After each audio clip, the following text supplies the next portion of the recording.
Wes har min friend and welcome to yet another video. My dear friends, I am back with the review of The Last of Us Episode 2. Now I have to warn you first that I have not played the video game yet as of making of this video. Now I have purchased it and played the introduction the first couple of minutes, but that is all. So still, I'm making this review from a point of view of a man who hasn't played the game. And so I am going into this, as they call, tabula rasa. Now, there might not be any spoilers in this review, any major spoilers, so I think that you are free to check it out, even if you haven't played the video game or seen the second episode.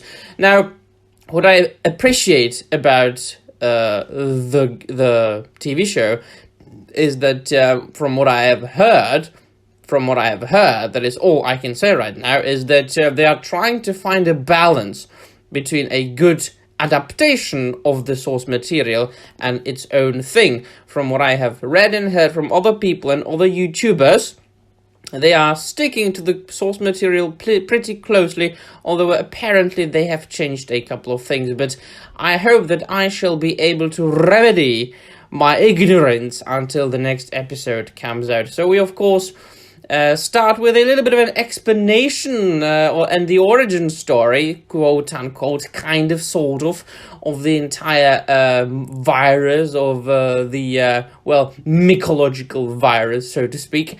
And right away we are thrown into quite a lot of an emotional scene with an Asian academic who was invited to observe and inspect the infected and provide her expertise on the entire matter. Of course, if you've seen the episode, you know what I am talking about. I do appreciate the fact that there is this kind of exposition right there at the beginning of the episode. It really reminds you what's going on, and that is not really your everyday zombie film or zombie TV show. Now, after this, we are of course following the adventures of the main characters, Joel, Ellie, and Tess, and they are just going west, as they say, or as they want to go, and they are going through the cities of the United States of America, dealing with the previous events that happened in the first episode, talking about why Ellie is immune to that virus and where they're going. Now, she reveals something to them that Joel is not excited about at first, and Tess is, of course.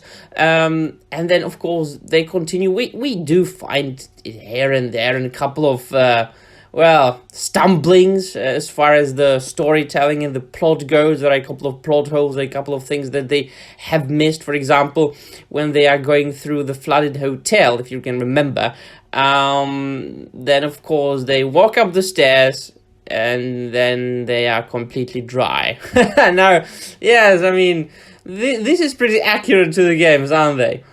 In the games, you go through some sort of water, a body of water, you come out and like you are dry. So this seemed to me. So was it deliberate so they can stay true to the source material perfectly? No, I don't think so. But I mean, come on, we can forgive a stumbling like that. After all, compared to every single piece of donkey manure that is being thrown at us from Hollywood, this is nothing. This is just a little stumbling, isn't it?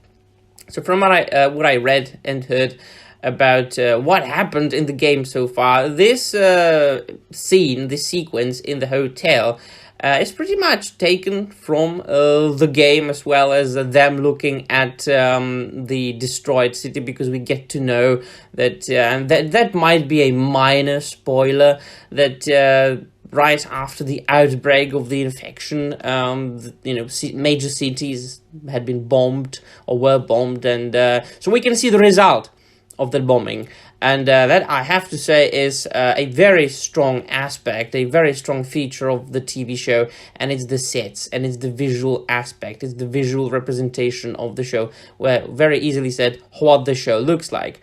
and it's fantastic. Now, I don't think, and let me compare this TV show to another TV show of a different genre. Let me compare this to The Rings of Power. Yes, I know, two different genres, two different source materials, but two TV shows that should ideally attract the wide audience.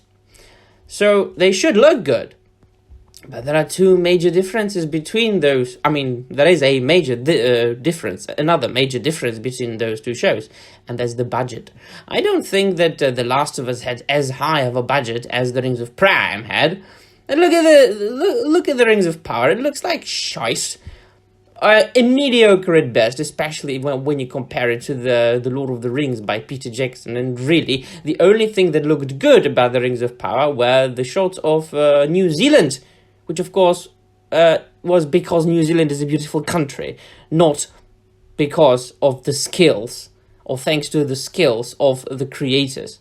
Well, on the other hand, The Last of Us looks gorgeous. The sets are beautiful. The CGI made destroyed cities look very post-apocalyptic, very dystopian, very scary. You really breathe the atmosphere, the depressed, the post-apocalyptic atmosphere of destroyed United States of America after the outbreak of that virus, and that is something that I can appreciate, especially then when they are walking through the city and everything's silent, and you just can see the destroyed and fallen buildings and skyscrapers all overgrown with grass and trees. That is something that really fits in the show, indeed. I can also say that I do appreciate and I do like the acting skills of the actors involved, especially Pedro Pascal and that chick who plays Ellie.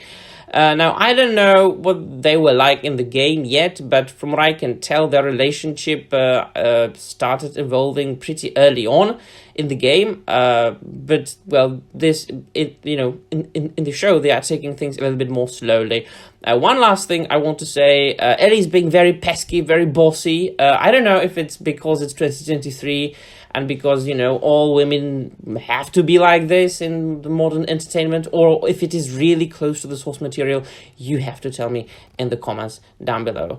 And also, the show ends on a beautiful cliffhanger, which I do appreciate as well, because you can only look forward to the next episode. And that will be all. I do rate this episode very positively, and I couldn't wait more for playing the game and seeing the episode 3. So let me know in the comments down below what you think, and that will be all. Thank you very much for watching, and I'm Marie.